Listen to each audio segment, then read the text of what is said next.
आऊज़ु बिल्लाहि मिनश्शैतानिर्रजीम बिस्मिल्लाहिर्रहमानिर्रहीम। अस्सलामु अलैकुम या अली मदद।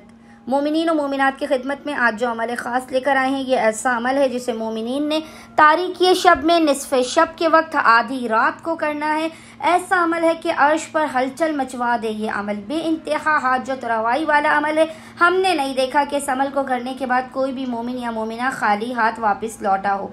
उलमा बयान करते हैं कि अगर आप कोई भी बहुत ज़्यादा परेशान हाल हो, सख्त तरीन हाजत हो, सख्त तरीन मुसीबत हो, तो आधी रात के वक्त निसफ़े शब के वक्त आपने बावुज़ू होना है।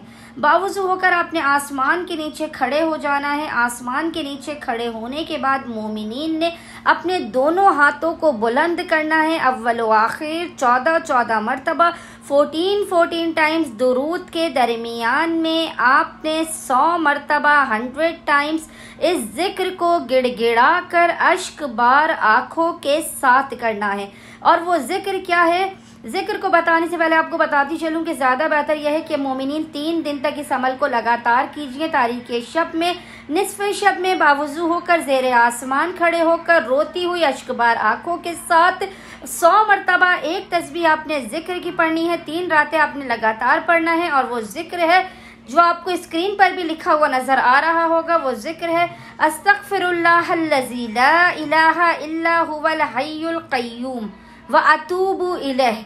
मोमिनीन ने अगर 3 रातों तक इसी तरीके से इस अमल को किया, ज़ेरे आसमान बावुज़ू होकर आपने इस अमल को करना है। यकीन जानिए 3 दिनों से पहले खुदावंद मुताल आपकी हाजतों को पूरी कर कर आपकी मुश्किलात और परेशानियों का खात्मा कर देगा। किसी सूरत आपकी हाजत रद्द नहीं की जाएगी। उम्मीद करते हैं कि मोमिनीन की अक्सरियत इस अमल ख़ास को लाज़मन करेंगे और हमें अपनी दुआओं में याद रखेंगे। अल्लाहुम्मा सल्ली अला मुहम्मद व आले मुहम्मद व अज्जिल फ़रजहुम अजमईन।